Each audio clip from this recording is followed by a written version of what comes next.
The Alternative Dig Talk. Real issues, real talk. Hi Rogers, can I ask you something?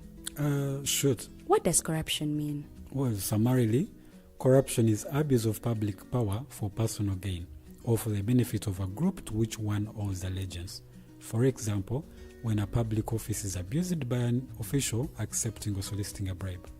By the way, private people can be corrupt too, like bribing police officers to escape fines. Okay. So exactly how does that concern me? Well, do you pay taxes? I guess, yeah. What does that have to do with this? Everything. Because those taxes you pay are supposed to facilitate services you use, like water, electricity, roads construction, medicines in hospitals, name it. Okay, that is much bigger than I thought. But it can be stopped, right? Well, yes it can, although it may not be as easy as it sounds. And here is the reason why. Corruption roots are grounded in our country's social, political, economic, bureaucratic traditions and policies. So, what has kept it going this long? I mean, why don't we stop it? Well, the main reason why it has been here for so long is because institutions are weak, either as a result of poorly defined ethical standards of public service, weak administrative and financial systems, or ineffective watchdog agencies. What can we do to stop it? At a national level, we must focus on strengthening the independence and effectiveness of public institutions that fight corruption. At a personal level, we must commit to never giving a bribe. I promise I'll never give a bribe. Well, that's a great decision you have made. Me and you now have to spread this message to all our friends. If we all do our part, corruption will be no more. This message is brought to you by Alternative Digital.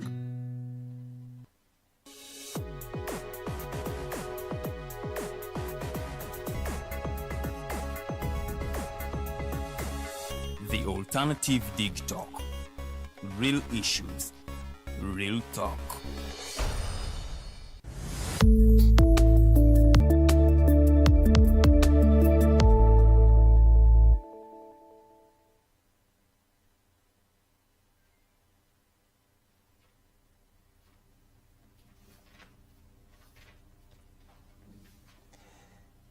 Good evening and a warm welcome to the Hotline Show. My name is Edgar Mathew Karuhanga on this day, the 24th day of March. The year is 2025. I welcome you to this edition after a long time without being here. We are back to inform the country as we gear up for the elections. Remember, 2025 is an election year, and you know every time elections are around the corner in this country, there is a lot that goes on. So today, this evening, we're here to just look at some of the stories that have been happening in the country, Uganda, and of course some of those stories that are still happening even up to today. Remember, as Digital TV, we're here to inform the nation, to make sure that you have factual information.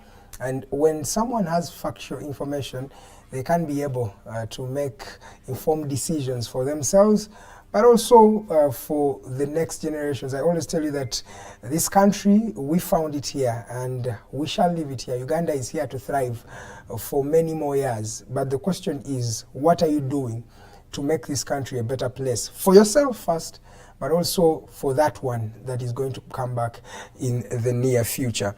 A lot of news is happening in the country. Uganda is still having operations in Congo and in South Sudan. We've already made deployments there, and a lot is happening. We shall be talking about that story. The MP-elect for Kawempe North constituency, Elias Nalukola, has not yet been gazetted as a member of parliament, and this comes when the official, electoral body or the Electoral Commission of Uganda saying that they do not have resources to gazette Council Nalukola. I saw the Secretary General for the National Unity Platform, David Leus Rubongoya, visiting the Electoral Commission offices to ask why this is happening. We shall be also talking about that. And as we're gearing up for the election cycle, NRM is getting stronger because you're seeing many crossings from FDC joining that particular political party. I also saw some members of the National Unity Platform, although that particular body said they are not their members, but they were also crossing at an NRM rally. What does this mean for the election cycle that is happening? And of course, there is something that is saddening in this country, the beating of journalists that we saw happening in the Kawempe North elections. Many journalists from various media houses.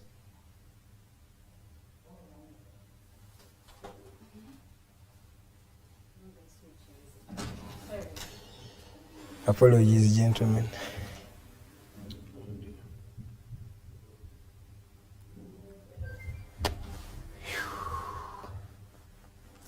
Sorry, let me just.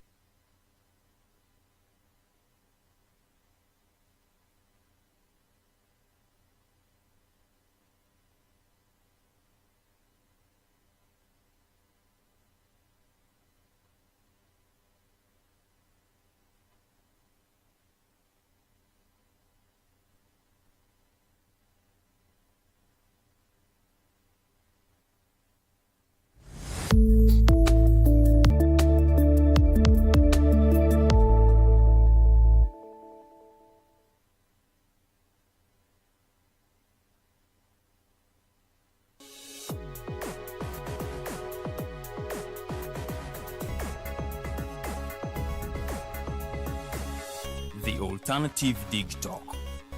Real issues, real talk.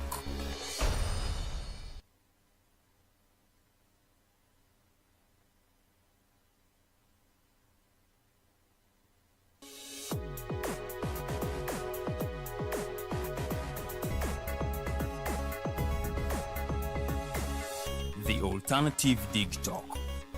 Real issues, real talk.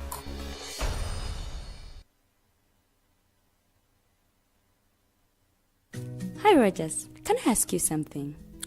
Shoot. What does corruption mean? Well, summarily, corruption is abuse of public power for personal gain or for the benefit of a group to which one owes allegiance. For example, when a public office is abused by an official accepting or soliciting a bribe. By the way, private people can be corrupt too, like bribing police officers to escape fines. Okay. So exactly how does that concern me? Well, do you pay taxes? I guess, yeah. What does that have to do with this? Everything. Because those taxes you pay are supposed to facilitate services you use, like water, electricity, roads construction, medicines in hospitals, name it. Okay, that is much bigger than I thought. But it can be stopped, right? Well, yes, it can. Although it may not be as easy as it sounds. And here is the reason why. Corruption roots are grounded in our country's social, political, economic, bureaucratic traditions and policies. So, what has kept it going this long? I mean, why don't we stop it? Well, the main reason why it has been here for so long is because institutions are weak, either as a result of poorly defined ethical standards of public service, weak administrative and financial systems, or ineffective watchdog agencies. What can we do to stop it? At a national level, we must focus on strengthening the independence and effectiveness of public institutions that fight corruption. At a personal level, we must commit to never giving a bribe. I promise I'll never give a bribe. Well, that's a great decision you have made. Me and you now have to spread this message to all our friends. If we all do our part, corruption will be no more. This message is brought to you by Alternative Digitalk.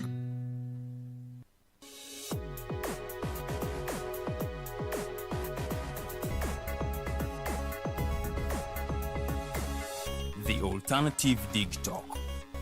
Real issues, real talk.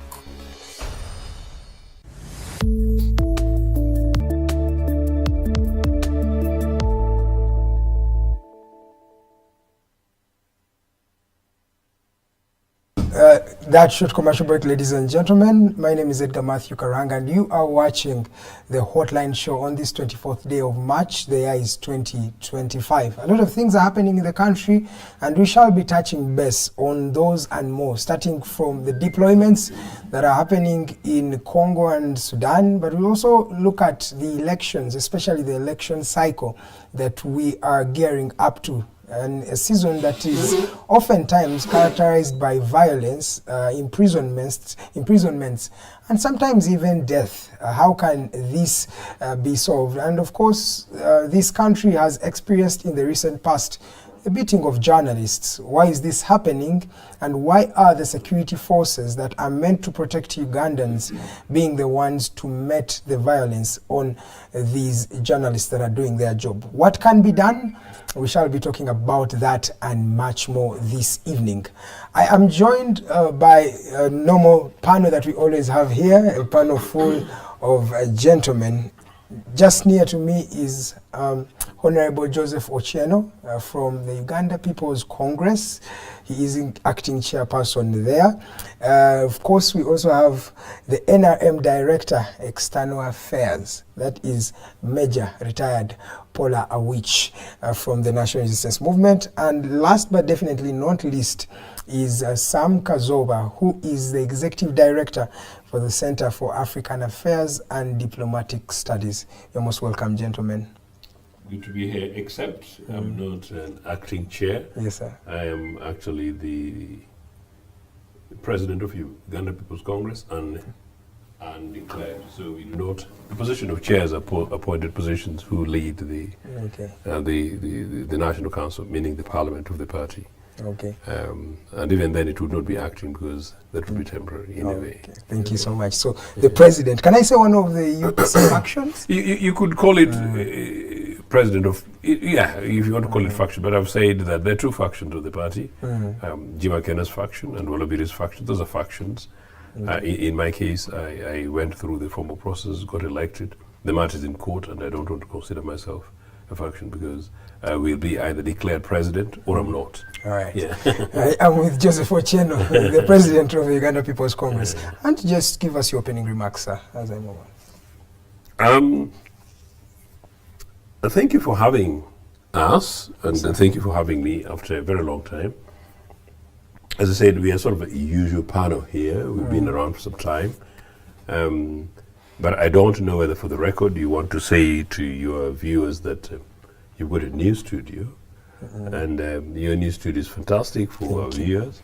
We are delighted by the manner in which you've done your works, and good luck to yourselves as a new establishment. But I also want to say that in terms of the work that you do, we hope that you gain more traction, and with it, you're able to claim your critical center space nationally as part of the leading spaces where we can come and have a conversation and exchange with the citizenry, and a conversation that is inspiring, and a conversation that is constructive, and a conversation that will help move this country beyond where we are at the moment, the kind of stalemate in which we are.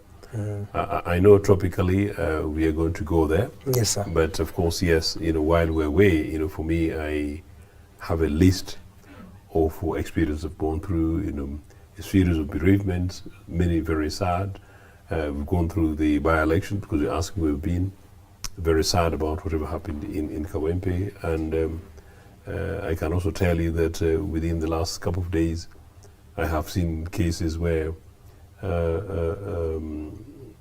families have suffered in Kampala directly as a result of failure of institutional systems of governance. And if we are here to have this conversation nationally, then I think that I will want to welcome my colleagues and begin to have the conversation in detail. Thank you, sir. Yeah. Major Pollar, which your opening remarks, sir? Well, my opening remark, of course, is to thank God for having kept us and brought us this far. We were in the old studio, which was good, but this is better. This is state of the art, and I believe you will host many Ugandans who will come here. And also our viewers should feel free to view us more, because this is a state of the art studio. Yeah. A lot has happened from my side. Since that time, I've been in the north doing the digitalization of NRM. Oh. I ran actually in Lango region. What do you mean the digitalization of NRM? Digitalization means you have a hard book register. Yes. Now that hard book register turns to software. Okay. So that you no longer rely on the book, but you can as well check Ukelo Peter from Agago, who is NRM in a particular village. You can check it online. So that is to change from hard copy to soft copy. So I was in charge of Lango and Acholi, and that is the 10 districts of Lango and the 9 districts of Acholi. Those are 19 districts. And now we are doing final proofreading at the headquarters. So we are moving so well, and we do hope that when we have a perfect, or not perfect, we can never be perfect, when we have a fairly good register, we shall therefore hold our elections, structures, and including flag bearer, with minimal complaint of rigging in the internal party. That would reduce other things.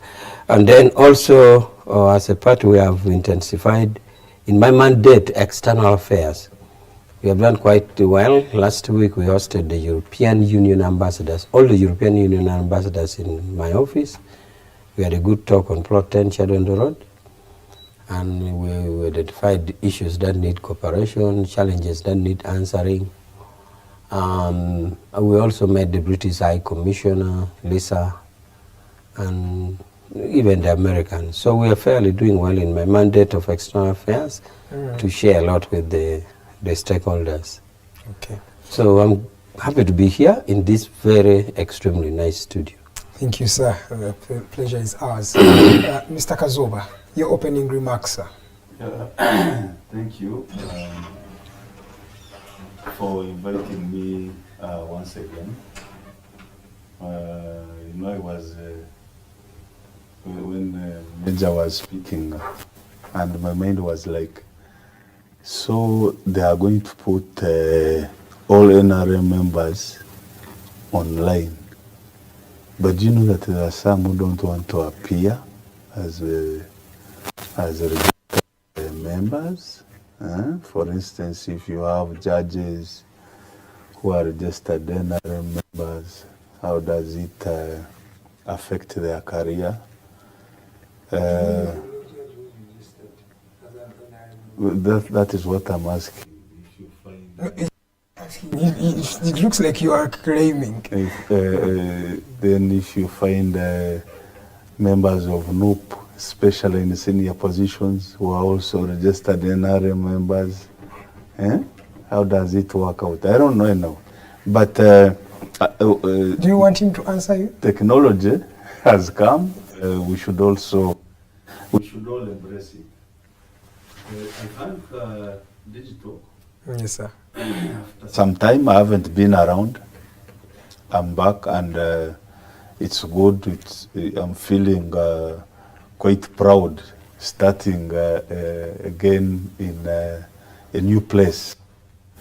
Thank you for the progress. You've entered the new premises, which are quite better than where we used to meet. And I'm hoping that the new premises will also bring a new programming. Okay.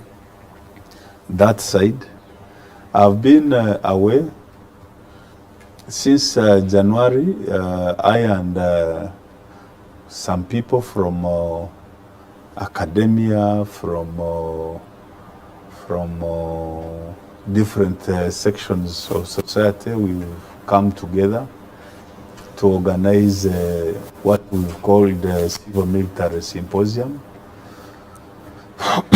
Because of what you are seeing within the public domain, the confrontations between soldiers and civilians, they are not very good for a country. So in our contribution to governance, we are putting in place this symposium so that we can have a honest discussion and put in place a way forward Okay. So we are working with different actors. We also intend to invite the head of state to be part of this thing, maybe as a chief guest. We shall also invite the CDF and see how they fit into our program, because we do not want this country to burn. The civilians, especially the youth in urban centers, are quite confrontational nowadays. They even beat up soldiers. It was unheard of that a soldier belonging to SFC could be beat up by people in the civilian space. But nowadays it is becoming common. So it means there's no more fear. But the soldiers are also saying, look, you guys, we shall deal with you. And when the warning comes in, you see what is happened in Kawempe. So these things, to de-escalate the situation, we feel there has to be a honest conversation. What achievements do you want to make out of this symposium, this meeting? What do you want to achieve after? What we intend to achieve is that there should be a working relationship between the military and civilians to make sure that our country remains safe and stable. That is all that we want. Yes. Okay, no problem. Thank you so much, gentlemen. And I'm going to start with you, sorry, to put you on the spot, sir, because you are an expert in diplomatic affairs. And I wanted us to start with the operations in Congo and South Sudan. First of all, we have been deployed in Congo for a while now. And recently, there was a battle between Codeco and Uganda's military UPDF. And I think 242, according to the Ministry of Defense of this country, militias lost their lives, and Uganda lost one, according to that report. And of course, we even had the news of the commander, that is Colonel David Karuhanga, who lost his life in battle. My question to you is, is this our war to fight? Or our battle to fight? Do you think we need to be in the AD? Is that a valid reason to really be in Congo? Do we have a valid reason? Sorry, I know that you are, James, as he comes in, yes, sir. I think it's important to put the urgent disclaimer, that point that James made, and of course, versus being in diplomacy. Judges are not supposed to be members of political parties, and our lawyer friend who will not help us here. So if there are any judges out there who are members of any political party, as far as I'm concerned, that is unacceptable. Exactly. It's a question so I have no so they shouldn't be, and I don't expect them to be. Okay. But I know we have CAADS judges, just like I know we have CAADS priests. Okay. But judges shouldn't be. But anyway, there you go. Please go on. So if I'm a member of NRM, while still a lawyer, and I'm appointed a judge, do I denounce my party? You don't denounce. Ideally, under UPC administration, under normal circumstances, you should be able to basically withdraw a membership. Doesn't mean you don't vote for them. Yeah, it doesn't mean you don't vote for them. And that's an important point, because this is a predominantly young channel, and even as part of the programs that you're suggesting that you're seeking to do, and that the three of us plus our host plus the fantastic young guys, and I must say to the viewers, the young guys who run this program, the idea is basically we are seeking to create an enabling environment in which we push for a new Uganda, and a Uganda in which there is rule of law. Okay, sir. I think he has pretty answered that.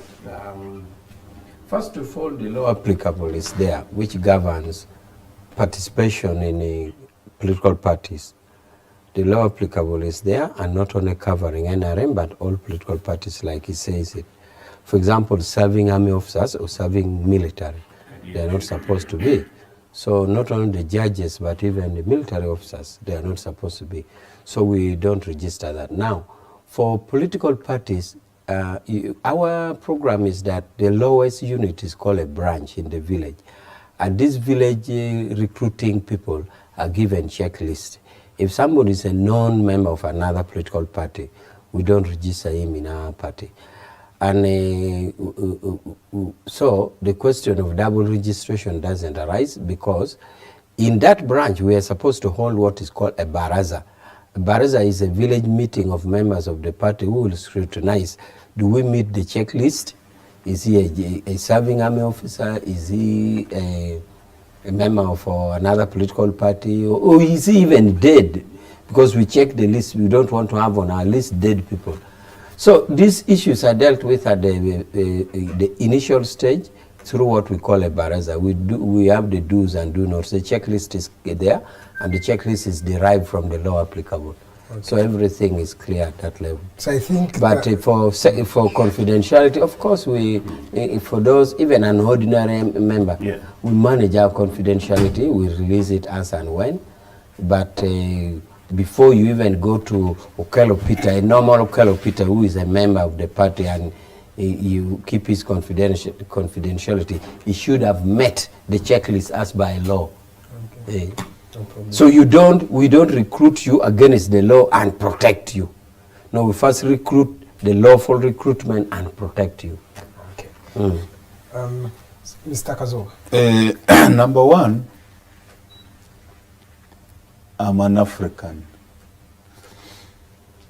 So my belief is, if a fellow African is in trouble, yes, sir, I should be able to help.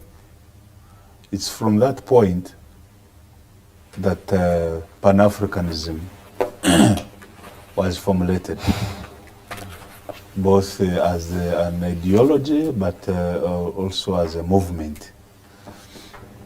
So for Ugandan forces or UPDF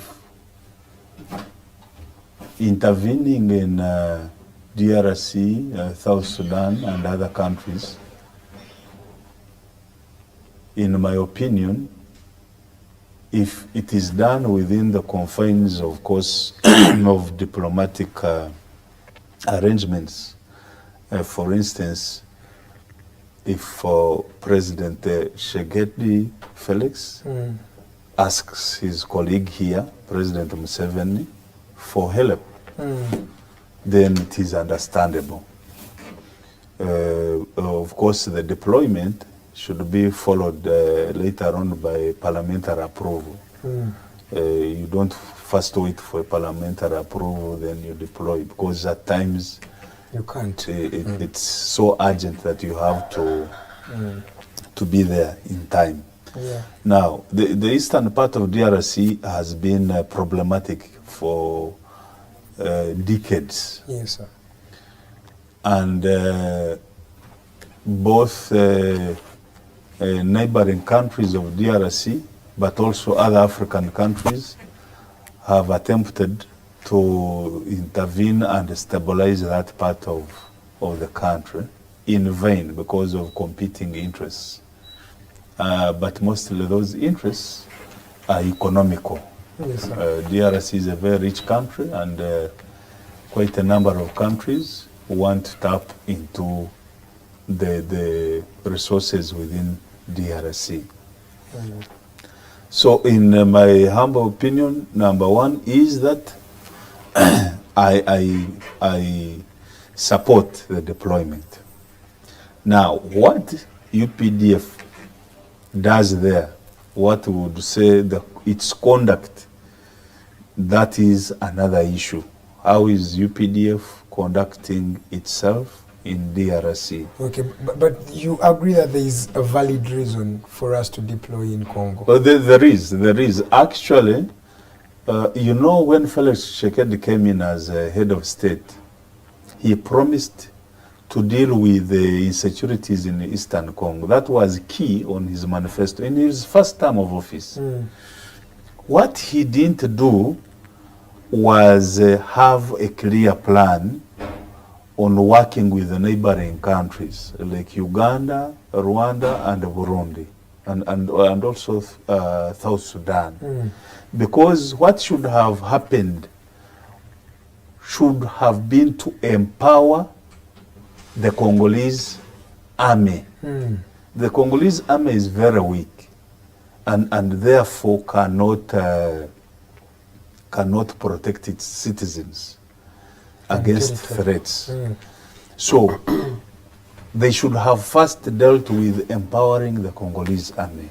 That means recruitment, retraining, and also expanding in terms of numbers, so that the presence of the Congolese army is everywhere within DRC. Okay.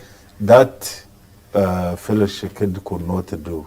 He focused on bringing in foreign armies to help him flush out the rebels. But now some of the groups he's talking about are saying we are not foreigners, we are not, we didn't come from outside the DRC, we actually Congolese, a group like M23.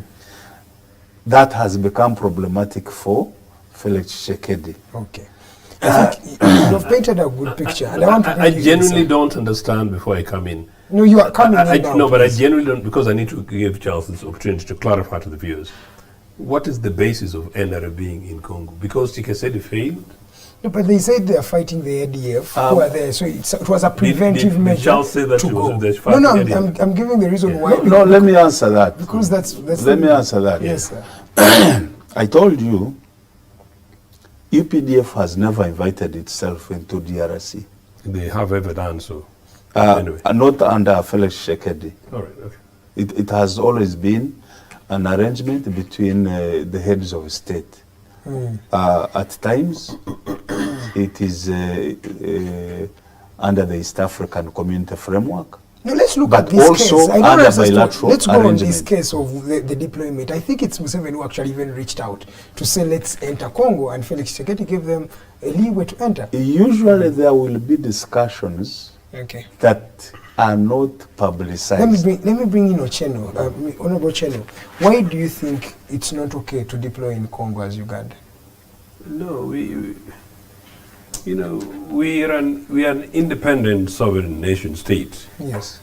That can, at the moment, within the last 2 days, I saw a close member of my family. Yes. In a very difficult way, pay out nearly 300,000 shillings to a local private health facility within Kampala. Rushed in crude traffic. I took them, good enough I was within range. I took them in my car. And by that I didn't do the flash thing, which I could have done really. But it was that scary. For a child to seek basic medical attention as a result of the usual bacterial infections that children suffer. 300,000 shillings is salary for average 2 people, particularly 2 Askaris who are predominantly from Water, northern Uganda. But definitely, I know graduates who earn 250,000 shillings in Kampala. It's a lot of money.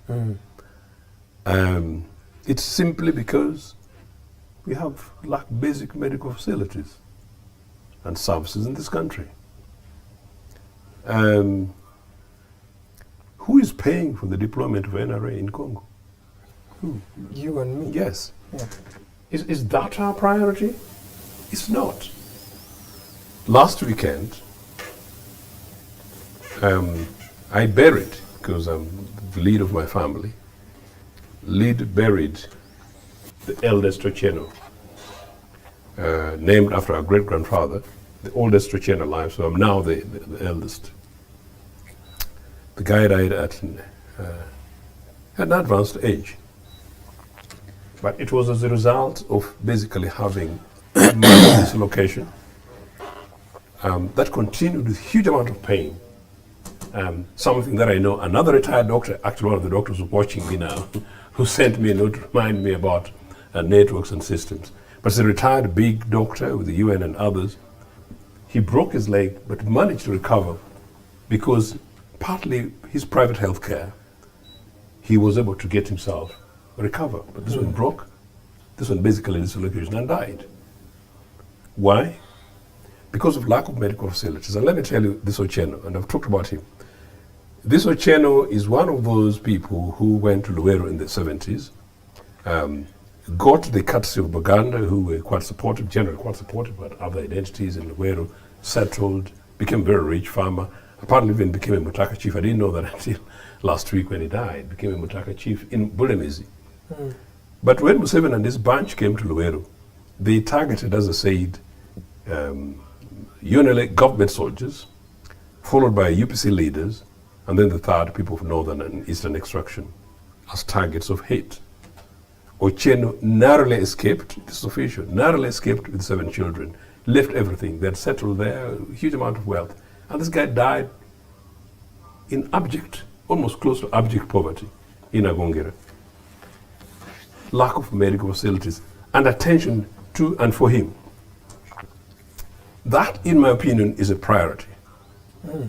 This regime has failed. He failed him, they failed him. And by the way, the people of Padola, the people of Tororo, who were chased away from Buganda, pushed by NRA and NRA regime policy, are amongst the people who have not been compensated yet. And part of the reasons for failure of compensation is arguments, budgetary restrictions. I'm giving you context. Budgetary restrictions.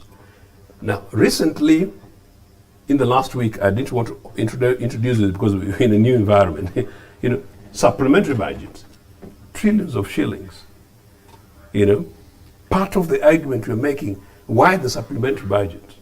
Why the supplementary budget? Trillions of monies go into the coffers that we don't know, almost certainly to feed war in Congo, to feed war in South Sudan. What you're calling to feed war in Congo, one is calling it to protect Ugandan citizens. You remember the students who were killed in Kasese? You remember the daughter of Katumba, Minister Katumba Wamala, who was shot here in Kampala? You remember the twin bombs that happened? All these operations were from the ADF.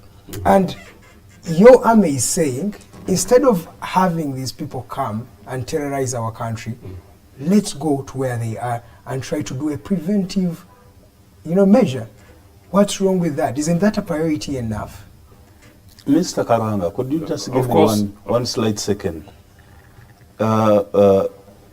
You are arguing otherwise when it comes to UPDF deploying outside the country, isn't it? Are you also suggesting that it was a mistake, for instance, for Tanzania and Mzee Nyerere to sponsor, fund, train anti-Amin activities that were spearheaded by President Obote, former President Obote? That's commonsensically obvious. I'm not, and I've never, and I don't think the two are parallels are the same. They are the same. No, they're not. And in any case, the case I'm making against deployment is not an average case that an average Tanzanian could make. But in any case, that's a matter for Tanzania. Let's come back to the issue. That's correct. And I'm putting for you this in context. What really are the key priorities?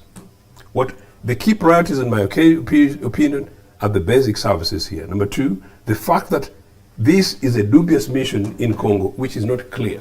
Kazooba may have the privilege of understanding why the deployment there. I'm coming to you. Yes. You may have the privilege of linking this with the bombings in Kampala. But you're a journalist. We can go into the list of stories Mr. Museveni has told us since the twin bombings. And you may go onto the listing, including telling us who killed Katumba Wamala's daughter. In any case, actually, if Katumba Wamala's daughter was killed by terrorists, that's what the state says. ADF. You asked me because you never allow me to. If that's the case, then quite clearly the deployments in Kawempe was substantially misplaced. These hooded guys, including tanks in Kawempe, it should not have been in Kawempe. Those should be resources that we should be able to mobilize for strategic national security and to make sure that we don't have the people who are terrorizing us that you refer. In any case, actually, I don't know what the latest, my two colleagues may be able to tell us whether or not it has been established that the people who killed Katumba's daughter are guys from ADF. That's what the head of state said. Well, and as I said, I don't know, because there are two things. Yeah. You asked me as a leader of a political party, by the way, that's why I'm here. But I'm also here as Ochieno, the Ugandan citizen, also with many heads. And as a Ugandan citizen, I'm trying to tell you Yes, that sir. I am not satisfied. No fair case has been made. Why, for example, Ugandan soldiers are being sent to die in South Sudan.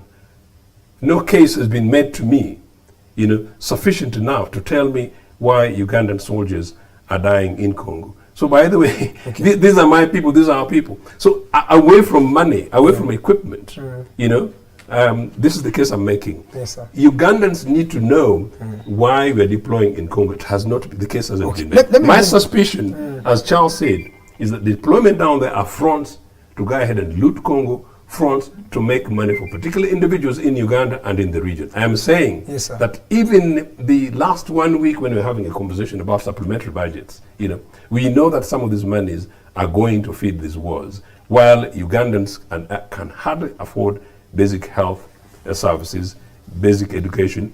Before I came to your studios, I was talking to a young graduate, who in the last 7 years has failed to get a job, and right now what they're doing is selling chips down the road in order to keep and sustain themselves. Okay, thank you. You're still watching the Hotline Show, 15 minutes to the top of the hour. I am Edgar Mathew Karuhanga. Let me come to you, retired Major.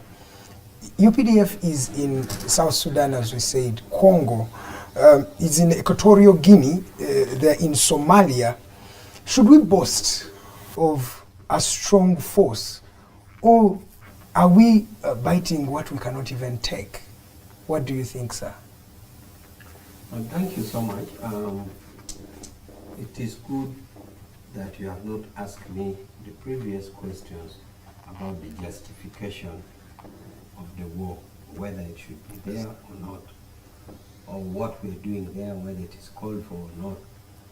Now you have asked me about the capacity to sustain what you call, should we boast about the strength? We are too many, in too many countries. So Stretched.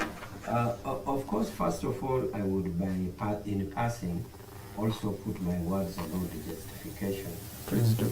The justification of being there is that if we left Congo and say, watch from Ugandan side, the truth is that whatever is being incubated there will eventually come here. So it would be like we are just putting our head in the sand. I'm told the ostrich, when you chase it in the desert, it gets tired and hides the head and assumes that the body is not seen. So if we choose as a military doctrine or as a military philosophy to say, we are not entering there, we shall keep at our border, is that a sustainable strategy? Or you rather have a preemptive approach? Now this preemptive approach, is it, how do you carry out with the blessing of the other country or unilaterally enter? So you agree with the other party and said ADF is there, we have chosen the option of not locking ourselves at the border and waiting so that this thing incubates, they do their training, they multiply in battalions, in brigades, so that by the time we try to do it, possibly we are fighting the war in Bushenyi, which actually did happen, and Kamwenge, which did actually happen. And when you are now fighting the war here, you see the destruction. So the option and the approach taken by NRM and the NRM government, which won election in 2021, is that the military chose the other option of preemptive. And as long as we do it with the other government and makes it legitimate. Now, I want to comment about what my colleague here says about the Africans defending the other African. That is not our approach. We are not going to defend Congolese. That is not what we are doing. It seems that is the doctrine pursued by Rwanda. Why do I say this? I have heard from Andrew Mwenda. Andrew Mwenda seems to to put the analogy, the way Russia went to Ukraine, because in Ukraine there were Russians or Russian speaking. So if you have in a Congo Tutsi speaking, then you justify that.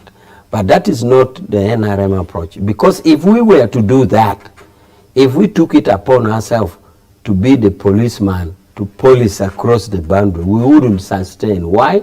Because in our constitution, third schedule provides tribes or communities, 65. Now, each of these communities spills across the border, except mine, the Langis. You as Batora in Congo, yes, with the kingdom. You as you are, Obama in Kenya. He's boasting now. Obama in Kenya is his brother. So if Uganda was to take that philosophy, then we would have to run all over the country, because the way the British did it, all our communities except the Langis spill across. So we have not yet taken that doctrine of saying we go and defend there. The position here is we have our enemies there, we agreed with them. And that is why wherever UPDF is operating together with the Congolese army. Okay. So far that is what let's look at it from the bigger perspective, not just Congo alone. Let's look at Equatorial Guinea, because you are also there. Let's look at Sudan. Are there people that are threats to the Ugandan people themselves, or are you now acting as a hired mercenary force? Maybe I delayed too long to come to that answer, but I was coming. I had dealt with the justification of the war, and had gone to state the position vis-a-vis going. That was my second point. Now the third point is actually answers your thing in the all this, do we have the capacity? Maybe is the justification the same? Now let me deal with the capacity. The capacity is there. I can start with human resource. You must have known that in one electoral campaign, President Museveni had put clearly his manifesto of professionalizing the army. Yeah, 2000. Yeah, indeed the army was professionalized. Professionalizing the army here meant the type of training, the reorganization of the organization of the army into, let's say, Air Force, infantry, marine, artillery, like that. But also bringing in human resource. This was done. The son of Kaguta stood to his words, like he always does, he professionalized. Now, you must have also realized that yearly now, Uganda has taken to the professional way of retiring soldiers every year. But remember also, as we retire, we bring in new recruitment. So the army is professionally running with retiring the old, recruiting the new. So the arms of the army is fully fledged. So no worry about capacity in terms of personnel. Now in terms of logistics, we have the capacity that you would know that each unit, whether Air Force, Marine, infantry, what is there. So about capacity is well catered for. Money. Now, including money. Including money. Now, classified budgets. Including money, and that's why we go to Parliament. Now, the other thing is about, you're asking about other places. Why are you acting like a mercenary force? Because first of all, we are not acting as mercenary force. It is in your thinking. Yes, it is not true that we are acting as a mercenary force. What are you doing in Equatorial Guinea? What are you doing in South Sudan? The facts about Equatorial Guinea is not within my knowledge, and therefore I can't even discuss it. The facts about Equatorial Guinea it could be is mercenary, not, but you can't comment. No, I don't even know it. Okay. Because if I got to know it, since we are here weekly, I would provide it, but now I don't know. But all I know is Central African Republic, for example, was, and even up to Chad, if you may, it was when Kony left South Sudan. Kony left South Sudan, or stayed in South Sudan, went in Eastern Congo a bit, went to Central African Republic, and was even continuing to charge. So this was the pursuit on coin. That is why we're in Central African Republic. And the whole belt, so that is the whole belt. So that is why we are just justifiably. So justifiably we are there. Now, in the case of South Sudan, in 2014, government signed a state of forces agreement with South Sudan, and that is a requirement of the law under the UPDF Act, that where UPDF is operating with a country or multi-organization, for example, UN, still the minister is required to sign an agreement with UN to say UPDF is operating with you. If it is bilateral between two countries, Uganda and South Sudan, the Minister of Defense should sign that. And in 2014, it was signed. The status of the forces agreement between the two countries. So that is that agreement that is still subsisting, and that is why we are there, legitimately. Now, do we do this at the expense of service delivery? No. Because Congressman seems to allude or even explicitly say that when we deploy or have a state of the forces agreement, and some state of forces agreement with a particular country or with UN could even state areas of logistics. For example, if Uganda signed a state of forces agreement with United Nations will say we're providing uniform, we're providing food, we're providing. So you need to unpackage the status of forces agreement and see it. And like now, we are not yet privy to the status of forces agreement with South Sudan. You could even find that some of these matters are covered in the detailed agreement.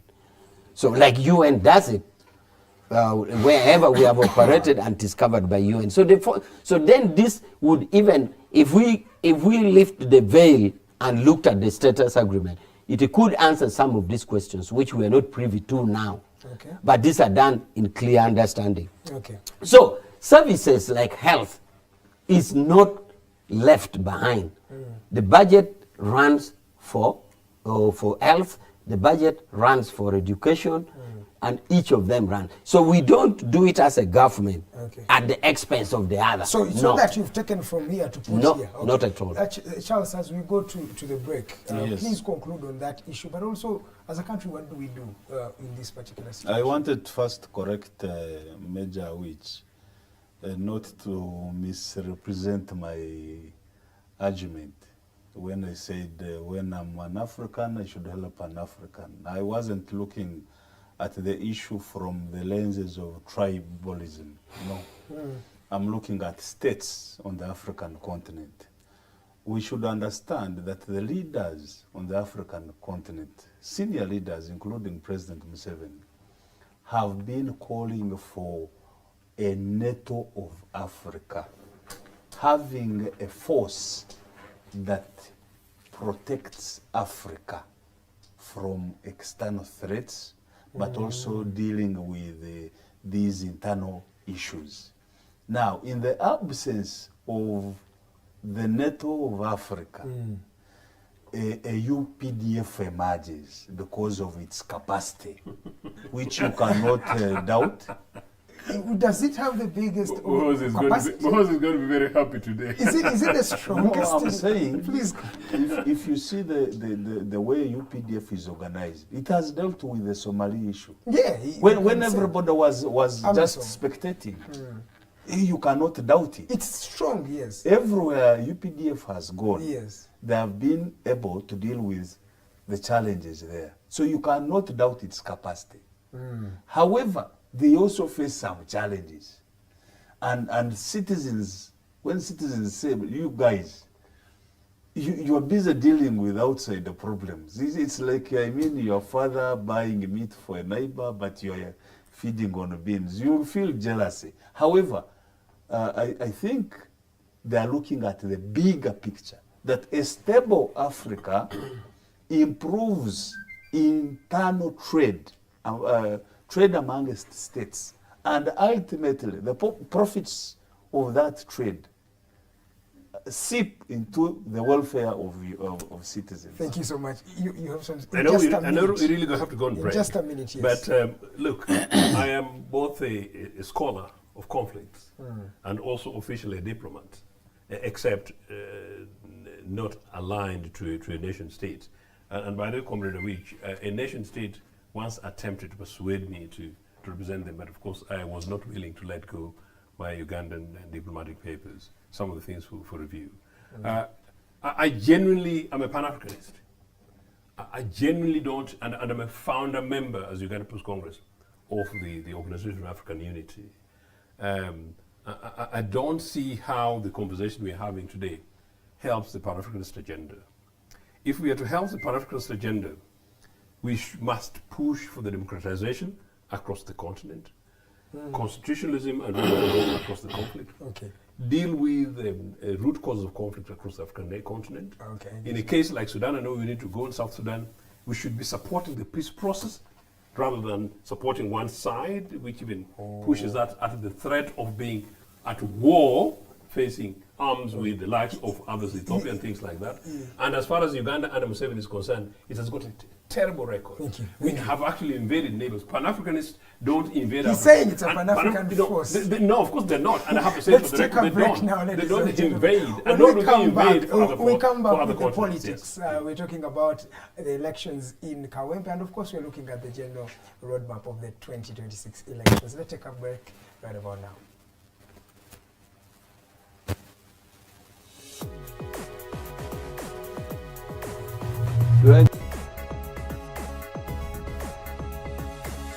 The Alternative Dig Talk. Real issues, real talk. Hi, Rogers. Can I ask you something? Shoot. What does corruption mean? Well, summarily, corruption is abuse of public power for personal gain or for the benefit of a group to which one owes allegiance. For example, when a public office is abused by an official accepting or soliciting a bribe. By the way, private people can be corrupt too, like bribing police officers to escape fines. Okay. So exactly how does that concern me? Well, do you pay taxes? I guess, yeah. What does that have to do with this? Everything. Because those taxes you pay are supposed to facilitate services you use, like water, electricity, roads construction, medicines in hospitals, name it. Okay, that is much bigger than I thought. But it can be stopped, right? Well, yes it can. Although it may not be as easy as it sounds. And here is the reason why. Corruption roots are grounded in our country's social, political, economic, bureaucratic traditions and policies. So, what has kept it going this long? I mean, why don't we stop it? Well, the main reason why it has been here for so long is because institutions are weak, either as a result of poorly defined ethical standards of public service, weak administrative and financial systems, or ineffective watchdog agencies. What can we do to stop it? At a national level, we must focus on strengthening the independence and effectiveness of public institutions that fight corruption. At a personal level, we must commit to never giving a bribe. I promise I'll never give a bribe. Well, that's a great decision you have made. Me and you now have to spread this message to all our friends. If we all do our part, corruption will be no more. This message is brought to you by Alternative Digital.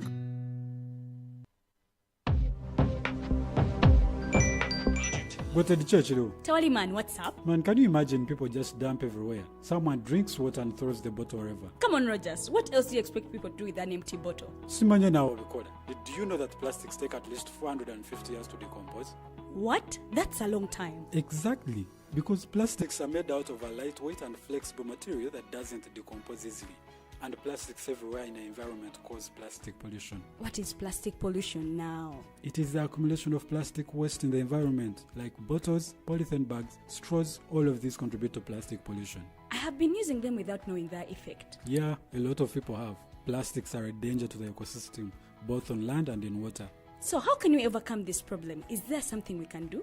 Oh yes, we can reduce by minimizing the use of plastics, reuse by repurposing them, or recycle by collecting and processing them into new products. Everyone wants to change the world, but no one wants to change themselves for the world. How about we change our habits for the world? And it starts with me and you. This message is brought to you by Alternative Digitalk.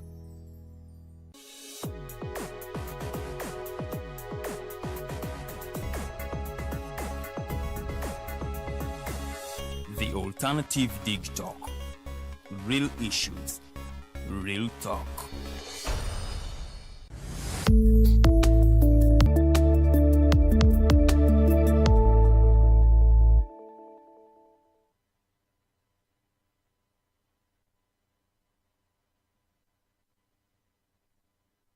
Back from that short commercial break, we are into the second and final hour of the Hotline Show. My name is Edgar Mathew Karuhanga. I'm still with Honorable Joseph Ochieno, the President of the Uganda People's Congress. I also have retired Major Ambassador Maj Awich from the National Resistance Movement. He's the Director, External Affairs there. And I have Charles Kazooba, the Executive Director for the Center for African Affairs and Diplomatic Studies. Now let's go straight to politics. The Kawempe North elections were marred with fast violence, but also we had one of the political parties saying that they were rigged of their victory. That was the National Resistance Movement. In that particular campaign as well, journalists were beaten, tremendously, and many of them are still nursing wounds up to today. This election comes at a time when Uganda is entering what you call an election cycle, as we are going to the polls next year in January. So that means this year will be characterized by first a lot of campaigning activities, a lot of mobilization. In fact, some political parties have actually started these particular processes.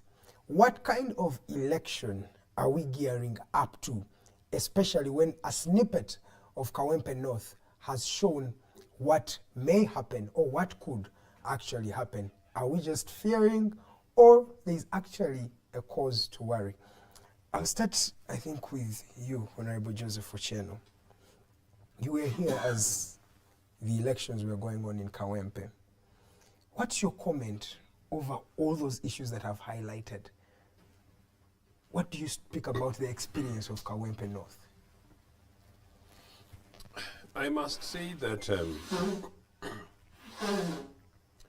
it's sort of really the second election as a by-election that genuinely surprised me more, followed by the national general elections of 2021.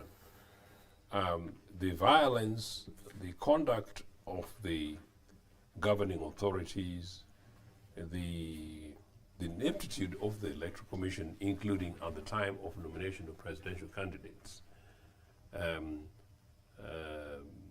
almost the apparent bias by the related authorities of 2021 genuinely surprised me, and I've said on programs, including I think Comrade Rich and I have got the privilege of comradeship, but also of being in more than one show every now and again, sometimes together, which is fantastic.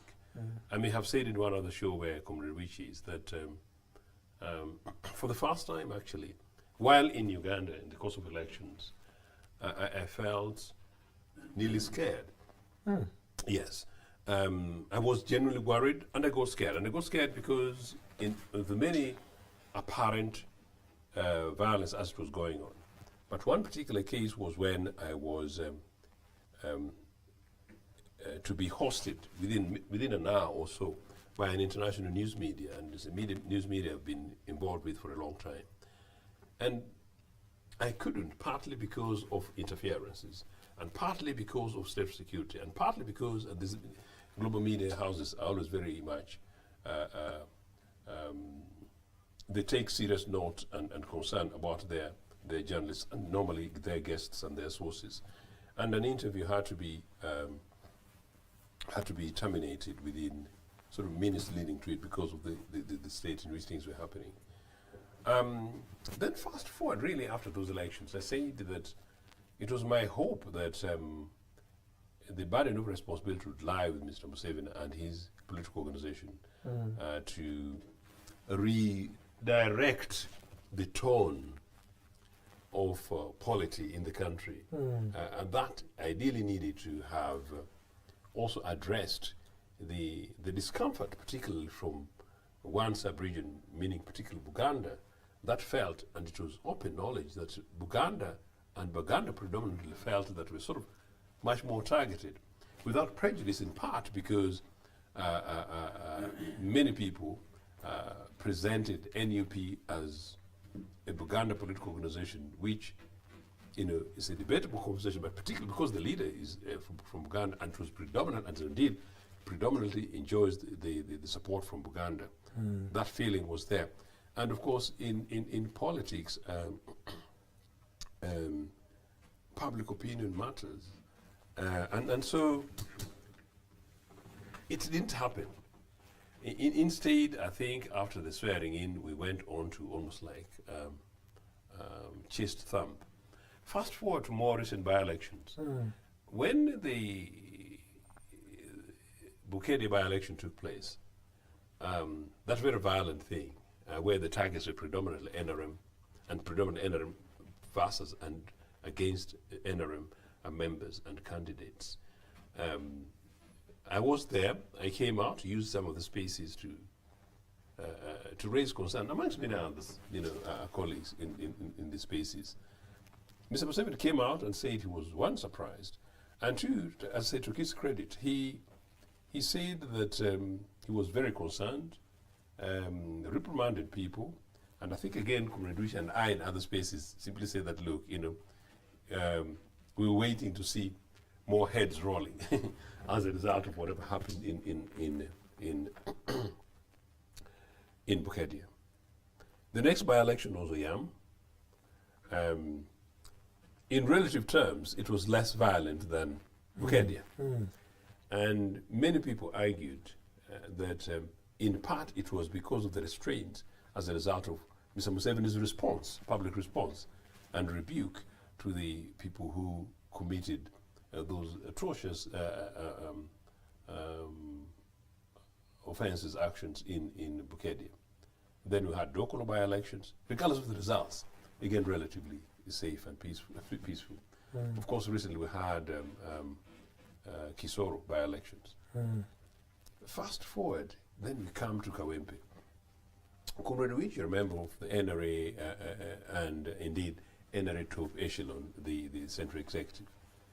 If there is any strategic thinking, and as someone from the party who should be able to advise, it was very clear that Buganda at the moment, you know, is a home for NUP. And it's very clear that NRM was really unlikely to win. And if NRM was to win back Buganda, the starting point was not going to be Kawempe. It was not going to be Kawempe because the by-election was a result of a death of a member of parliament, Segrinya, substantially popular, very eccentric in many ways, but at the same time, a guy who died as died as a result, many people would argue, of being brutalized by the security services, this regime. And so, if I was advising NRM, I at least expected them to show bad face there. In any case, they needed to present themselves as very good guys. As if I was advising, say, look, do everything within reason and allow NUP come and reclaim their seat. In any way, it would actually be a healing process, you know. And if they had done that, NRM would be in a much better position going forward over the next few months to campaign around Buganda and reclaim a new space. But shockingly, these guys fired on goal. I think their former communications chief, my good friend Ofono Pondo, writes in one of the in his opinion piece column. Basically, it's almost like a recruitment thing for NUP and NRA actually wanting to decampaign itself by the nature and brutality that happened. Now, but do you think that can happen? The brutality, what is that? No, decampaigning themselves. They did. They did, but do you think that was the heart behind that? No, we don't know. I don't even think Comrade Rich may possibly tell us the motivations. Okay. Of course, some of the things that we know and that we hear, including from some of our NRM colleagues, are not necessarily things that we have here on air. But we all know that people in NRA were not really happy about what happened. And in many cases, we also know that it almost nearly ended up being a battle between Muhoozi and Kyagulanyi, almost like a personal thing if you want to go down there. But below that, this is the point. Yes, sir. It's completely unacceptable that not only journalists be brutalized, but for the record, Charles, that there is evidence, including on videos doing the round, that journalists were deliberately targeted. Individual media houses, certain media houses were individually, deliberately targeted. Certain individual journalists in their individual capacities seemingly deliberately targeted. And then to the deployment of security services. Why deploy the army? Why deploy JAT? Why deploy hooded masked people in a by-election, merely a by-election at Kampala? A by-election that, if you're doing the good work that Comrade Rich is doing for themselves, you should know that you wouldn't win. You know, our former High Commissioner, UPC, former Ugandan High Commissioner to London, Shafiq Arain in the 80s, is arrested, fantastic Ugandan Asian man born in Tororo, told me that in 1980, leading to the general election, they did the scheme in 1979 leading to elections. And he told me that they knew roughly that they're going to win, UPC was going to win 72 plus or minus 2 parliamentary seats. And that in Buganda, they will do exceedingly well if they got 2 seats. They knew they would win 1 seat. And indeed, they won 1 seat, only 1 seat for Mubende. Point is, as a political organization, you should be able to know this and conduct some of your own. This is my stronghold, this is precisely. And these guys are what state intelligence, beyond their own political party intelligence. They did not need to do what they did. And so what they did has not only given the NUP much more lead in Buganda, and then maybe even more votes and sympathy across the country, but actually NRA has substantially discredited itself. And I can tell you, as somebody who's actually quite reasonably connected across the country, and I get feedbacks.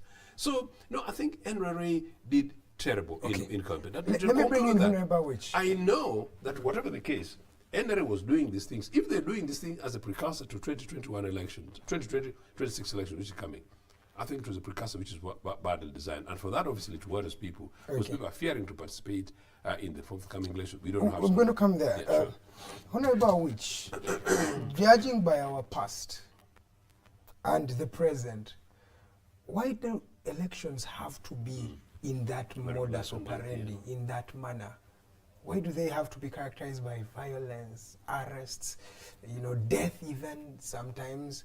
What is in that electoral cycle that brings about that, sir? The why it should be like that, first of all, there should be no reason whatsoever to justify it being in violence. There should be no reason. No amount of reason should make it violent. But even then, if you set me in an examination room and I had to answer why, which I have to give reason, I think the reason is that maybe it could be answered by especially the state actors who are privileged to intelligence information. So I don't know if the intelligence they got warranted this kind of deployment, because this deployment is the one which entered into the mix to cause the violence. So I'm not privy to whatever intelligence they have, so they are better placed to answer that. Okay. Now, what do you think? So, my friend the Congress, I don't know whether he hear badly. He seems to have refused to call us NRM. He calls us NRM. Yeah, yes, you are. NRM is no more. The 1995 Constitution does away with NRM by introducing or converting the then army from National Resistance Army to Uganda People's Defense Forces. But of course, it should seem better. No, but even your leader, your president, in certain times, will always bring out the statement and says, the the original. You have said it in advance. Let He him always say that. Let the brings congressman it. say the original NRM, which I'm privy to. I'm part of it because I have had RA number before UPDF came, and then I also had RO. So RA means it is the one I got when before I was commissioned, and RO resistance officer is when I was commissioned. I'm truly NRA. When you were a child. Yes. Now, now that you put that question, I like to answer also to her this way. The background to this election was, of course, as my colleague says, the perceived understanding was that it is a noob area. But for us as a party, we thought that every election has its dynamics. Well, fair enough. And we also thought that over time, since this election happened, the 2021, government has made lots of intervention, PDM and all this and all that. So we thought that this could have had impact. So we had gone in as a party with our flag bearer to do what we can. Remember, in the part of the background is that at the current standing in parliament, even if NRM loses 50 seats, we still have a commanding majority. Yeah. So a particular constituency should not be a do or die. No. It shouldn't be a do or die because we have absolute majority that even losing 20 seats or 50 seats now will still give us majority. Yeah. We would still be able to pass the laws, pass the policies or any resolution in parliament. So a particular constituency like this one shouldn't have been a do or die. But we thought that every election has its dynamics. Besides, we thought that 2021, 2022, 23, 24, government has made interventions, which is part of what we had in, not part, all of what we had in our manifesto, government was implementing. So we were here to see whether the people have changed their attitudes. But ideally, losing in this constituency wouldn't have been a do or die. But unfortunately, you see what happened. Violence came. These activities, Major, look bad on you. I don't know if as the NRM, you sit back and reflect and say, this is negative PR for us. And I think, in fact, the leader of the election commission of NRM, Tango Doi, came out to say, you have even made us lose an election before even the votes were cast. Maybe I'm slow in my packaging, making you answer a question that I was coming to Please answer. come, sir. Maybe I was slow in my, but I was coming there. The conduct here was not called for because it was before the camera. And this displeased also our chairman. And our chairman went ahead to say, yes, there was this violence, but we should also, to address it holistically, ask why these people came in. And that is what had alluded to the intelligence. But whatever it is, the violence wasn't called for. The conduct worked in to our disadvantage. And we could still get the feelings now. Because whatever you do, there's a correlation between the army and the party. In that, we won the elections and we formed government. The army, as part of government, is under our control. And that is why I was even saying in one election, in the election that you cited, one of the agenda was, one of the issues in the manifesto was professionalizing. So there is no agency in the country that does not belong to the government that we formed. So we are vicariously liable for actions of any state. And by the way, Karuhanga, the general logic is that when a government ministry succeeds, say Minister of Agriculture, they say government has succeeded. But should Minister of Agriculture fail, said NRM has failed. So it looks like we are there to take the failure and the success belongs to government. Yes. But government is under the ruling party. They are implementing our manifesto. So we can't run away from the violence done by the military. Even if you try to say, no, it is the military, it is the UPDF, people will say, okay, fine, it is UPDF, but have you really convinced them? No. Therefore, the conduct was, it had effect on us, and we shall continue. But the president has said he wants an investigation to it. And he says whoever is culpable will be brought to account. Yeah, that's a promise. Meaning he has not even said if a omission or commission was by a state person, it should be left. Or even if it was rigging election, that in a particular station, NRM participated in the rigging, he's not even saying that person should be left. He wants a holistic, because he says this is what took us to the bush. We can't do it again.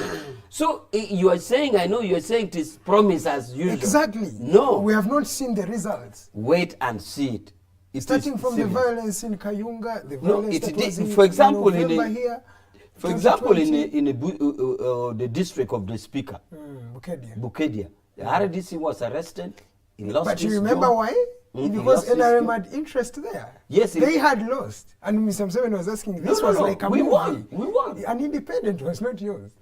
NRM did not win. It was the independent candidate that won that election. But he was leaning on for... Yes, he was He's leaning. an NRM member, but he did not have the card. He was leaning. So, he was leaning, but a lot was done. So, even this one, whether you are NRM, or whether you are the president says he wants a total audit. Okay, let's first leave the promise aside. You talked about intelligence, that there should be intelligence for a deployment such as that, right? What warrants the beating of journalists? What in that deployment, in that intelligence, confirms that a man doing his normal job should be beaten? And he used the word targeted. No, first of all, I'm not privy to the intelligence. But even then, no amount of intelligence can warrant beating anybody. Not only journalists. Remember, Karuhanga, that under our constitution, Article 41 is non-derogatable. Article 41 says you will never, under any circumstance, depart from it. That is a right to habeas corpus. Slavery, nobody can be made a slave. Free from slavery, yes. Fair hearing, even you, Karuhanga, if you had twins, Kato and Waswa, if Kato accuses Waswa, you have no right to beat Waswa without hearing from Waswa first. Then the last one is prohibition from torture. Yes. To the extent that in the past, courts of law, if Ukele was charged of stealing a goat or a chicken, courts had the power to put in the ruling that you are sentenced to 20 canes, and it would be caned in court. Now, not even Supreme Court has that power. So, even torture, I mean corporal punishment in schools, is prohibited. So now, you cannot say even an amount of intelligence can warrant a beating. It can't. So torture is prohibited, not even only to the journalist. But it is seen on camera, it has occurred. But I think on the aspect of torture, I have seen a statement from the CDF, General MK, kind of apologizing for that. Did he? So yes. I think he apologized towards two journalists. He was particular. He said, our friend, and I'm using his word, Isano Francis and the journalists at Salt TV. Maybe I read it in passing, but I saw him sorry about the beating of the of Isano but the father, and Salt TV. But the father was equally annoyed about the journalist. I take particular exception of this journalist case because, as I told you from the beginning, I met the European Union ambassadors and I met the UK ambassador and we have met the American ambassador. It's really serious issues that our foreign partners take it. So that's why I wanted to handle it in my note here as a standalone agenda. So the beating of the journalists is not to say other ordinary Ugandans should be beaten anyway. We are not saying beating journalists is so bad that beating other people who came to attend the rally is okay. No. But the journalists were doing a professional job. The journalists and their beating was in camera. And journalists are taken as a fourth step. But okay. So it was uncalled for. So I take the beating of the journalists from General MK's comments and from President Museveni, and therefore hope that journalists will be protected in their trade All of them didn't apologize, by the way, directly. None of those that you have mentioned apologized. Going forward, the journalists will be protected in their trade and in their profession. So that was a very unfortunate thing. Let me first bring in Charles. Charles, these people have political parties and affiliations, at least publicly. You are what we could call the independent one on this panel. At least publicly. Yes, I use the word publicly. Charles, Why the right? what don't we see? What should Ugandans be seeing in the Kawempe North elections that we're actually not looking at? What's the statement behind everything that happened? Anarchy. Anarchy is a big word. First of all, it's even wrong to try and massage the Kawempe by-election. The truth of the matter is that in every election there's violence. So there's nothing we can do about it. Now, the concern should be how do we eliminate violence?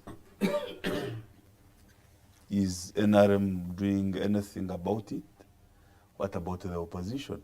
Because the opposition guys are equally very violent in elections. I can tell you that for a fact. So, how do we deal with this violence? Because it is scaring off voters. Yes, the voter turnout in Kawempe was 14%. People no longer want to participate in elections. Yes. They're just tired. They are fed up.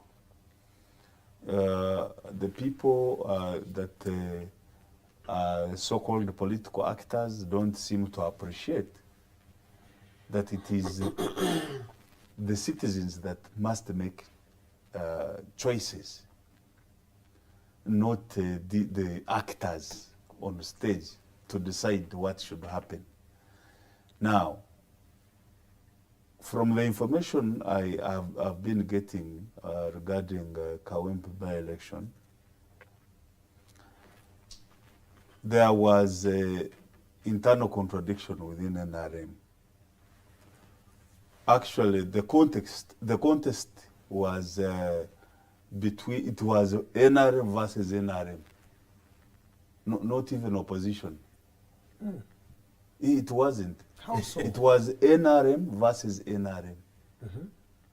Nalukola is in the picture and he emerged the winner partly because of the internal contradictions within NRM. How? Elaborate that. First of all, Karad, who came as an independent, Yes, Kaladi. did not accept the primaries. The primaries were not even there. They were not conducted. It was just a selection.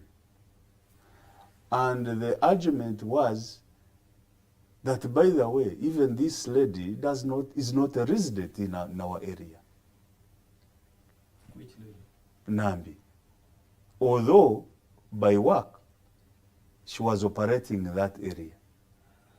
What does the law So say? the NRM failed to manage. There are two people, there are two front runners, Karadi and Nambi, from day one. And this escalated. By the way, it resulted into compromise of intelligence. This did not come out, but it resulted into compromise of intelligence. That is why some operatives are even in jail now as we speak. It was very sickening.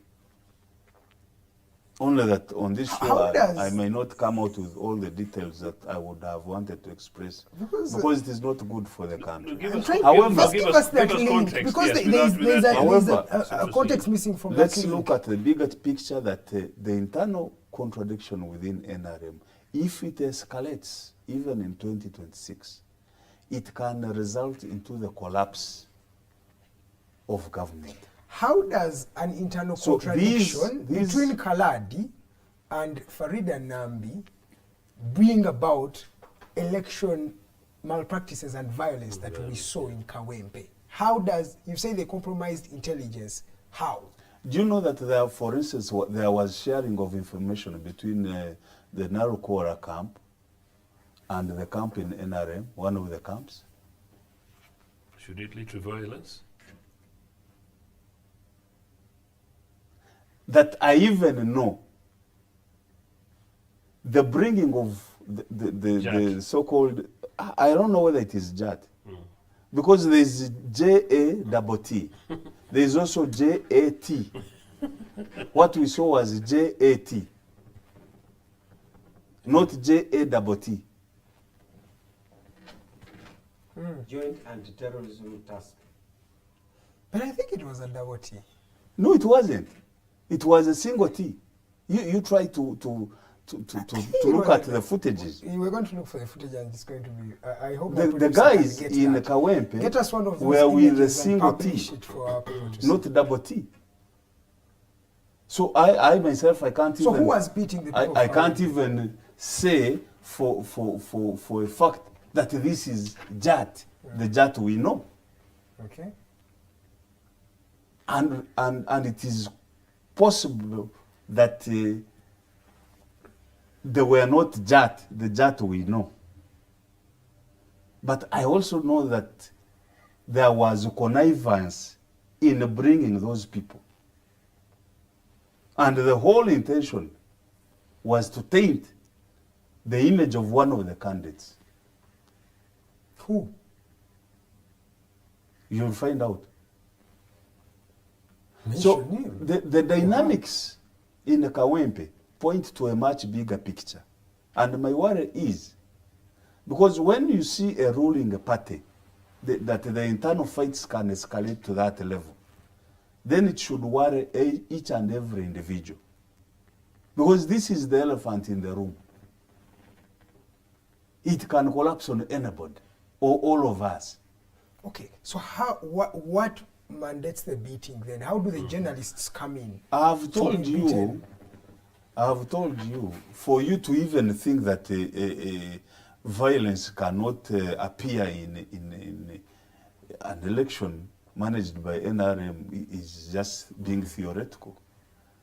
There has been violence. I've been around for a long time. I've been around. I know that there has been violence since 1990. The first election of Samogere, 1996. Yes. So there has been violence ever since. And in fact, some of us have gotten used to it. But now, we are seeing violence shift. It is shifting to the internal party. It's as if there are forces fighting each other within the party. And that has to be dealt with.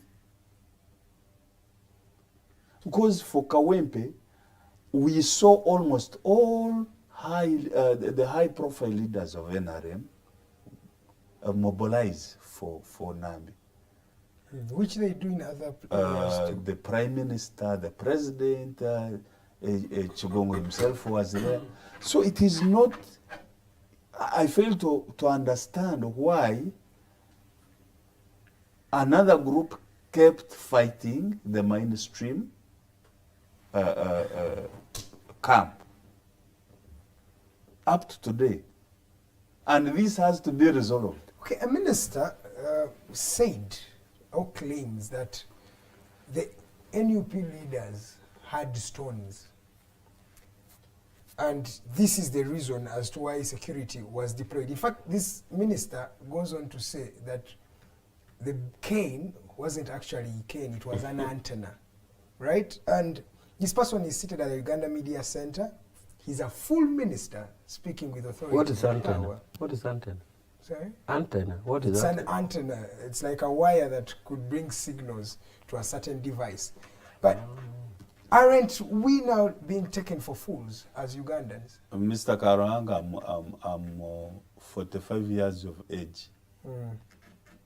I don't want to be seen to be discussing such things because you've talked about intelligence. Maybe that was the intelligence. They are empty, and I don't want to really deal with them. Because here we have serious issues that are affecting this country. Now, the beating of journalists, we should condemn it in totality. All of us, it does not matter whether you are in NRM or opposition. Because at some point, this journalist is likely to help you. You, the person actually who has the will to beat this person. Yes. You will face a problem tomorrow, and the only voice you will have is this journalist. I won't mention an example in this country. So it is very important yes. that we hold the media and journalists in very high regard, and we should protect them, all of us, even society, because I know for a fact that even voters have been participating in violence against journalists. They beat journalists. Voters themselves, leave alone security agents. And this has to stop. Wow. So that they assume, for instance, that if you are working for a particular media organization, it is affiliated to a particular political group. Now, when you're in the field, it happened in Kenya in the last elections. Some journalists even stopped reporting. Some media houses couldn't even go in the field. Okay, what you're that is very absurd. What you're saying, you have put it on the populace of Ugandans, but actually the people who are beating journalists and talking about their affiliation were actually soldiers, according to the journalists themselves. I have argued both sides. Yeah, but there is a way you have put it on the populace. No. But the people who beat journalists, I think you cannot even give us an example when a normal Ugandan came and beat a journalist. My God. You've not read any report might be on journalism in this country. But I implore you. Give me a case. I implore you. I want you to give me a case. I don't have the details here with me. But you go and interact with all those reports that have been made by credible journalists associations. Thank you. Mr. You give us ambiguous statements, but sometimes you should be specific. Let me come to you. And he tried to downplay saying that a 45-year-old cannot talk about what a minister says. But Honorable Ochieno, this is a minister who sits in cabinet and is the one who advises the president. He even handles the president's affairs directly. He comes and speaks on national TV and he says we should not consider that. My question to you is, how did we reach a point when someone can come up with such an idea and tell it to you straight to the face without even cheap decency? How did we reach that point? Just the other day, a couple of days actually ago, I was a guest in a space in which I was joined by a person who's from NRM, someone relatively related to security, and in the course of the normalcy of the conversation, the person suggested that some of these people, seemingly including the minister you refer, are behaving like Chemical Ali, that infamous Iraqi information minister during the Saddam Hussein and American war in Iraq, where some of you guys will have been probably very young or possibly not yet born. But because it was a popular thing, where an Iraqi minister of information does almost like what Colonel Z. Maruru also did when I was at Makere, and it was NRA versus their old friends UNLA, not UNLA of UPC government, but UNLA, the breakaway friends of these guys, as the Museveni was coming to take over Kampala. And I will say it, and the NRA guys will be happy, that Z. Maruru for NRA, for UNLA, was answering a question to journalists. And these journalists were telling him that, look, we've got reports that Mbarara has fallen to NRA. And we've got reports that maybe Ntungamo has fallen to NRA. And Z. Maruru comes and said, and we made fun of this actually, and for the first time saying it on television, Maruru said, you guys, you keep on telling us this town is foreign, this one is foreign. Foreign to who? You say Mbarara is foreign, Ntungam was foreign, Nabomba was foreign. Foreign to who? Tomorrow you say Masaka is foreign and Kampala is foreign. The truth is that we all knew that it was very clear these towns had fallen to NRA. Yes. The NRA guys had advanced over and beyond those spaces. And actually, interestingly, so within a week, NRA took over Kampala. And I remember it was a very big fun as for us as students in Makerere, because we generally knew that these UNLA guys at that critical time were losing to NRA. And Kampala was really already, these guys have done helicopter gunships, things, and it certainly hadn't worked. So it's cheek. But also on the other, I was trying to give you the spirit of the post-2001 2021 elections, Comrade Awich. You sit at the senior body of NRA. You guys need to continue pushing this thing. After Kawempe should not have been defended by anybody in NRA. The best you guys can say is simply, you guys, and you've done a fair bit, you guys, it's unacceptable. We possibly overstretched, or maybe it was done by some overzealous guys. Cover us up a bit, and then we basically move on. Some of these are people who only a few years ago were very decent guys, friends of us as Ugandans in the political sphere. But I don't know, once people get certain positions, ministerial positions, NRA, either they cease to think or they shift. No. Kawempe in 2025 is completely unacceptable.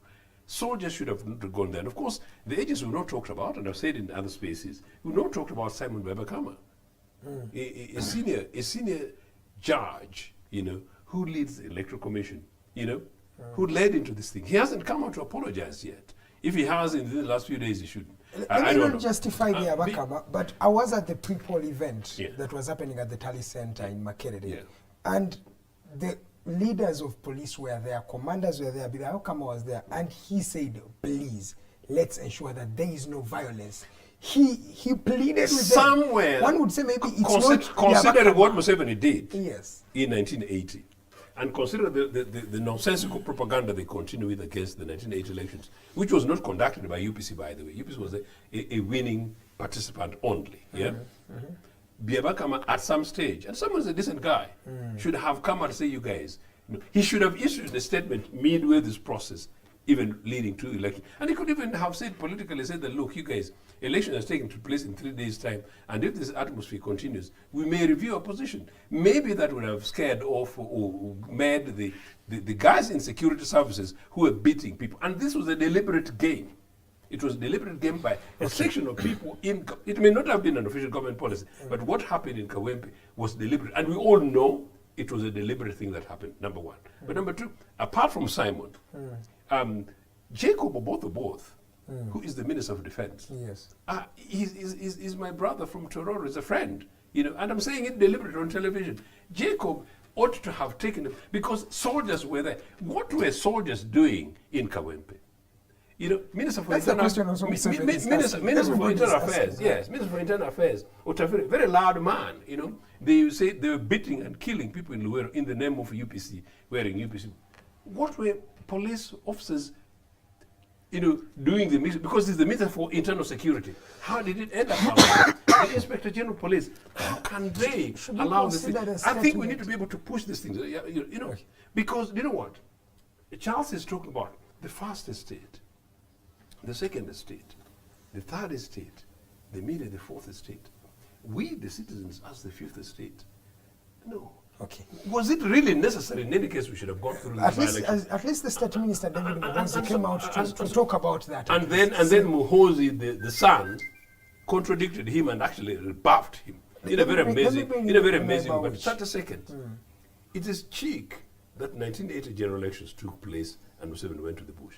One thing that this election has concluded to me is that Because Mr. Museveni needs to cleanse himself of Kawempe, or else we should say that Mr. Museveni is a believer in militarism, is a militant guy, he fears multi-party elections, and at every election that has taken place where he has not won, he has shown a very good and decent way of wanting to beat up citizens, particularly his opponents. Okay, he said he would crush the opposition by this year. I think it's already done.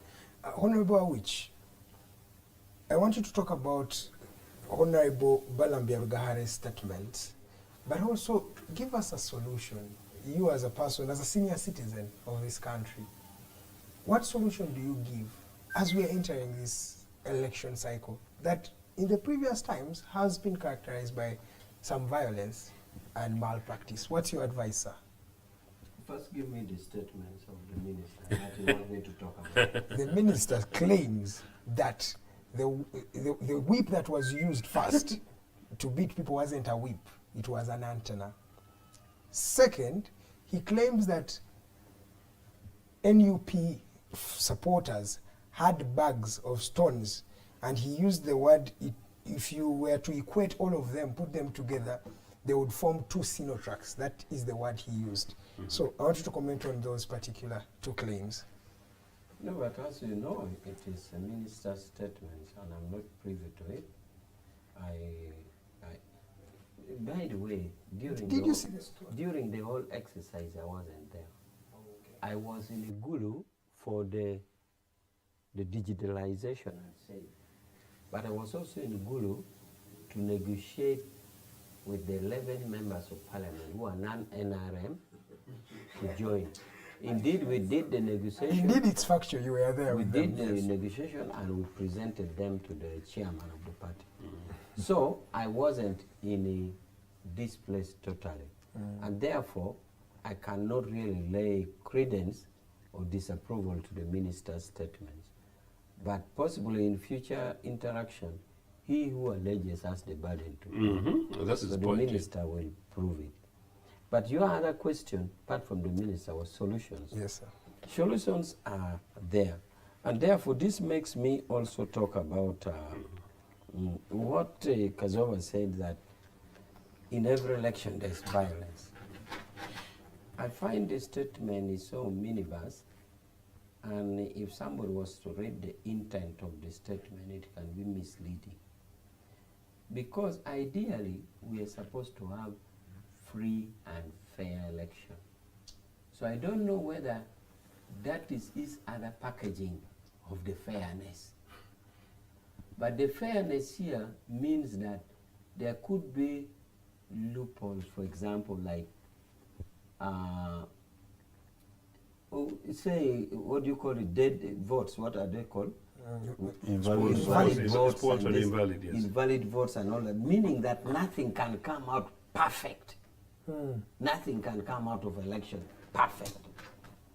But I do not want us to stretch the fairness of election to assert as a country that as a matter of principle there should be violence. Or there is always violence. No, he's a realist, and he's saying that there is violence. And can he recall? He can to me, recall. that is not the sentence. If that is his sentence, then that is it. But to say that in every election there's violence, it's like we are saying, even when we are about to conclude one day, it doesn't happen, we must actually report it because there must be violence. Okay? So even if we have conducted one freely and it is one day to the end and there's no violence, that is not election. We must bring in. Or it's not even to say that even in Kisoro, there must have been violence. So I find this But statement. I think you understand what he's saying. You're belittling it to a statement as a lawyer. But do you want to grasp the message behind it? To me, what I'm saying, we can have election free of violence, and that should be our striving. And we should not sleep and surrender and say, after all, there's violence. No. We should strive as a country with our institution of election commission to ensure that this country conducts credible election free of violence. I totally concur. And that should be our striving, So but not surrender. How do we achieve that? Yes, we have. That is the solution we are asking. But that statement makes us surrender and even make us feel like election is inadequate without violence. which is the wrong perception. We should strive for a free, credible, and fair election, devoid of violence. Yes. That should be what we should do. Can I confirm that? Can I know? Yes. To the extent that actually I would suggest that 1980 general elections, notwithstanding all the alleged irregularities and claims and counterclaims, by and large was actually relatively free and fair, put that aside. But actually when you talk about violence, for me who was voting for the first time, and I know James, we are young, I voted, I just turned voting age in Agongara, and I've talked several times. You know, we didn't see police officers. And yes, some other parts of the country may have seen issues. And so when it comes to the question of violence, and why I'm saying this and why I'm concurring with the Comrade Rich, and why we actually confine the message, what's important is this, that we need to convey this to the youth of this country, who really are the electors of today and tomorrow. It is absolutely possible to have an open, free, fair, and democratic election in which there is no violence. That on the side of the citizenry.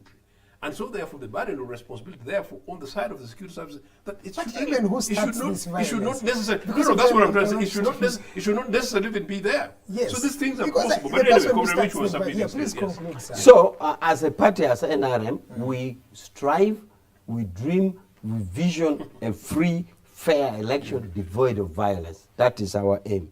Now, I am answering your question of solutions, but let me also talk about procedures of picking our flag bearer, which I alluded to. We under our constitution, we have two approaches. We have consensus and we have voting where we don't have consensus. So consensus, we can have a constituency conference, or in the case of a constituency. If it is a district, we have a district conference. So it is that conference that is always organized to decide, should we go for outright voting for a flag bearer or should we have a consensus? Okay. Now, whichever we do, always preference is for a consensus. Now, in the case of Kawempe, a consensus was reached on this candidate. Okay. But Karadi seems not to have agreed. But far and wide, that is a one option. How do we achieve free and fair, violent-free elections in this country? Yeah, so, but I wanted to clear that, that is how we reached at the flag bearer in Kawempe. Now, how we can have free and fair, election free of violence, it is wide and far. On the side of the party, for example, the party is supposed to have disciplined members. Under the law, there's a demand that every party should register to the Election Commission Code of Conduct. As far as I know now, it is only NRM which has registered a Code of Conduct attached to the Constitution. UPC, in its Constitution, says there shall be a Code of Conduct, but to date they have no Code of Conduct. So the first place of touching base is in the party itself. How do you ensure that your party members are disciplined? How do you control your party members? Do you conduct control over your party members? So if we control our party members, then that would be first place for free That is done. The other thing is the state intervention. Ideally, it is the mandate of the police to be the force in conducting election, not the military. Therefore, police should have a proper training, including their reason for intervention or their do's and do nots. And in the event that police under the law allows to call UPDF, it should be clear respect with terms of engagement. So we have one part on the part of the population, because if we parties don't control our party goers or our party members, and the two-party collusion starts, then we are inviting the state to come. Because the purpose of the police, even under normal circumstances, is to maintain law and order. Police is to ensure that when you are going to dance in Anjenoa, dance in peace. If you are going to the garden, dig in peace. If you are going to church, be in peace. If you are going for election, be in peace. So once the party faithful start to clash, then it divides the police, because there will be breach of peace, and it is the role of police, particularly the police involved in election. But if we now have a solution to our party members, including providing code of conduct to control our party members, to ensure our party members are disciplined. I believe you know which has a disciplined NRM, don't you? Yes. Am I not? You are. So imagine if all NRM were disciplined. Like You this. see? Why would there be But nobody has so said in that. summary, therefore, to answer your question, which I like to answer questions, your question is solutions for this, for non-violence. 1, party control over their members. Okay. 2, the state actors should know their terms of engagement and should act professionally. If we Keyword do that, should. we have no violence. Keyword should, because it feels Must. like they don't know these things. They must. Charles, as we conclude, sir, give us your working solution as we gear up for 2025. Solution for No violence. A free and fair election. no, but Free and fair you and see, violent fair election. Mr. Karuhanga, me, I'm not a pretender. Yes, you're a realist. I see the things the way they So are. what do we do, sir? I don't want to sit here and begin lying our viewers. I cannot. Okay. There's going to be violence. It's So going it's to there. asking why, what should be What done? should we do? There is nothing that can be done as of Yes, now. Okay. As long as NRM is still in charge, nothing is going to change. Why? Okay. Corruption. 2, NRM is in survival mode. So you cannot expect them a free, violent election in favor of who? So let's be realistic. What we can only do is to sensitize our young people that look, your life is not worth going into that chaos. Who's starting the chaos? Because it feels like Yeah, you're saying that's it's the right. young Yes, people yes, starting. yes. Who's starting the chaos? Both camps. The other day I was watching a footage of Kyagulanyi commanding his people to mobilize Gari. Gari, you know what a Gari means? What was During the command? General Kale Kayihura's time. Yes, I know what it A means. Gari means a group of thugs. Yes.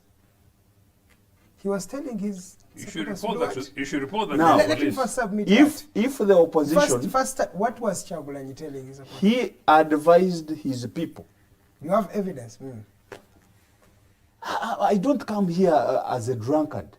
I've told you I'm a serious person. I take a lot of time when I'm dealing with information. I've been in the media for more than 2 decades. So you think I'm a joker when I come to speak here? Everybody should be concerned. If opposition can create militias, and if NRM is willing to use its military force to crush every dissent, then what do you expect? Anarchy. Wow. My name is Edgar Mathew Karuhanga. It's exactly 9 p.m. We come to the end of this conversation on a high note. You've had that. We shall be coming back again next Monday at exactly 7 p.m. having a conversation with Uganda. This is the Hotline Show where we have hot conversations. But these conversations are hot in order to make Uganda a better place, not to ridicule, scorn, or abuse or attack anybody. We have these conversations to foster, the development of this country for ourselves, but also for the generations that are yet to come. Lillian was on camera, and of course, Alibawa Ali is the gentleman in production. From the entire team, God bless you, and good night, Uganda.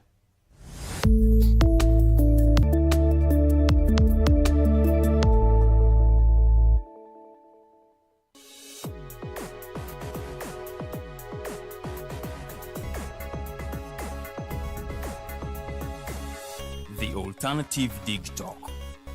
Real issues, real talk.